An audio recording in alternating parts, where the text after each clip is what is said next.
क्यों कहा? क्योंकि वशिष्ठ जी ने कहा विधि उलट गई है। अब जब विधि उल्टी हो गई तो मैं क्या कर सकता हूं?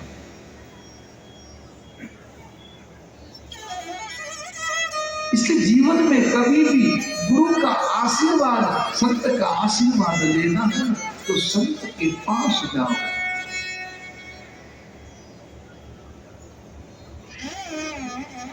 उनको बुलाने की चेष्टा में आप आ जाइए, गुरु जी फ्री बैठे हो, अभी तो कोई काम धाम है नहीं, आश्रम में कोई काम नहीं है, तो बैठे ही हो, 2 दिन आ जाओ, हम सब आएंगे, तो इतने लोग आएंगे, आप एक अकेले आओगे, आ जाओ 2-4 दिन हमारे साथ ले जाओ, हमको आशीर्वाद दे जाओ।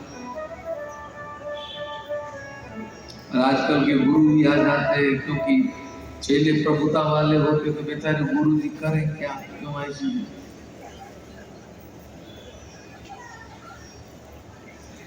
क्योंकि चेले को पता है, गुरु जी को पता है कि चेलों को राजी नहीं किया तो चेले नाराज हो जाएंगे, और चेले नाराज हो जाएंगे तो फिर कथा कौन करवाएगा,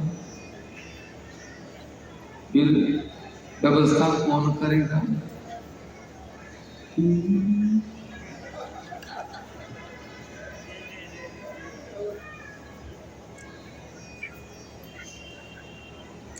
इसलिए आजकल संत जाते हैं ना, पहले पूछते हैं आपके नगर में बड़े बड़े आदमी कौन है, बुलाते हैं, फिर कहते हैं आपने मंत्र ले लिया, आ जाना का दीक्षा ले,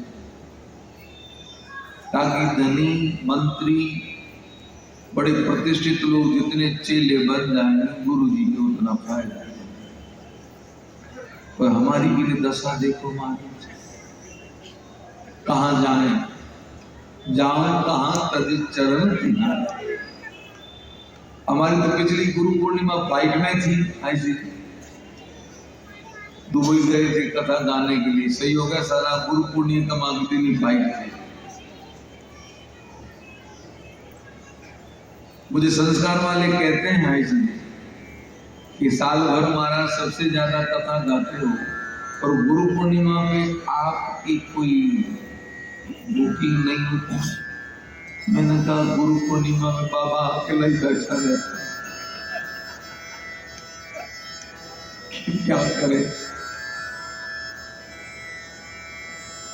कभी भी जीवन में ये अपने अपने विचार हैं, लेकिन मैं तो ये इसलिए कुछ कहते हैं महाराज आप ऐसा क्यों किया? मैंने कहा मुझे अपनी नाव पार करने का भरोसा नहीं है, मेरी जीवन की नाव कहाँ जाए, मैं और किसको बिठाऊं?